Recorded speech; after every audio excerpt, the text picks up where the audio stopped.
We head now to the Black Sea and to a sprawling palace complex with its own amphitheater, a tea house, and a helipad. Who owns it? Well, Kremlin critic Alexei Navalny has released a 2-hour video investigation into the complex, saying the palace was built for Russian President Vladimir Putin using taxpayer money. The Kremlin has denied those allegations. The video was posted by Navalny's team 2 days after he was jailed upon returning to Russia. They're calling it the new Versailles. In the 2-hour video, Navalny explains how his anti-corruption foundation had been able to film the property from above for the first time, using a drone. He says there's nothing like it anywhere in the country. Without exaggeration, it is the most secretive and guarded facility in Russia. It isn't a country house or a residence. It's an entire city, or rather a kingdom.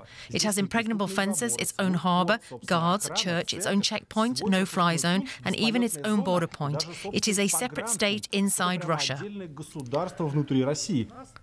Details of the palace were leaked by construction workers said to be shocked at its opulence. Among its many features, this green mound is reported to house an underground ice hockey rink.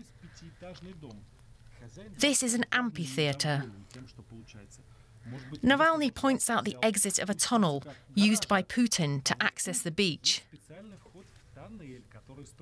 He also emphasises not just the size of the palace, but also the vastness of the area it occupies, which is 3.5 times the size of the nearest city. The Kremlin rejects all the claims, calling them nonsensical. These are groundless allegations. They are nonsense and a compilation of fabrications and nothing else. That's the principal goal of such documents, such pseudo-investigations. It's a scam. We want all the people taking into account the big number of views.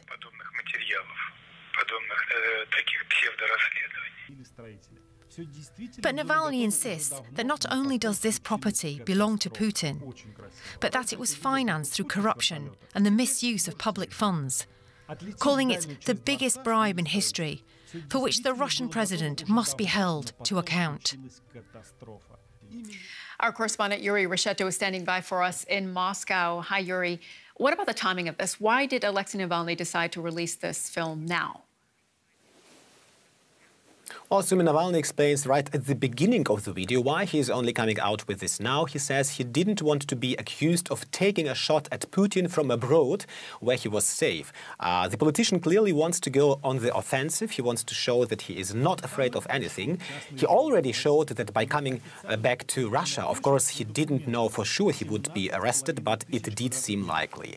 He has been accused in the past, Sumi, by the Kremlin of being an instrument of the Western secret services, which he has always denied. By releasing this video while he is in a Russian prison, now he is presenting himself as a Russian politician with no plans of leaving the country, someone who is prepared to go through thick and thin with people here. We saw in the report that the Kremlin says this is an old record. Tell us more about the reactions from authorities. Well, the official reactions are, of course, no surprise. You mentioned the press secretary of Vladimir Putin, Dmitry Peskov, said it's an overplayed record, something that Navalny has been saying over and over again. The head of the Duma, the Russian parliament, Vyacheslav Volodin, insisted Navalny is being used as a tool by the Western secret services and the US State Department. All that Navalny does, he said, is backed by foreign states, and Russia's task would be to prevent such foreign interference. As for people's reactions here, the Navalny investigation is the top video on Russian YouTube. It has gotten nearly 20 million views since it was published last night. And it's a hot topic on social media, of course, as well. The Navalny people have even created a filter on Instagram with which you can use, or you can see yourself in a 3D model in the rooms of the palace and take a selfie. So it's getting a lot of attention. What impact do you think this is going to actually have for the Kremlin? Well, that may sound very strange to Western ears, but the answer is nothing, no impact. Probably a Western politician would resign immediately. In any case, it would be a political earthquake. But not here, Sumi, not in Russia. We have to keep in mind that although it's the most spectacular video by Navalny, or of Navalny so far, it's not the first one. This is a typical video for Navalny. In 2017, he published a similar investigation about the then Prime Minister Dmitry Medvedev, which prompted protests here here in the country, but it didn't change anything. Everyone here already knew that Putin was rich or is rich, and despite social media discussions right now, state-backed media will, of course, not accuse Putin, but rather present Navalny as someone who has betrayed his country and wants to weaken Russia. Yuri Rasheta reporting for us in Moscow. Thank you.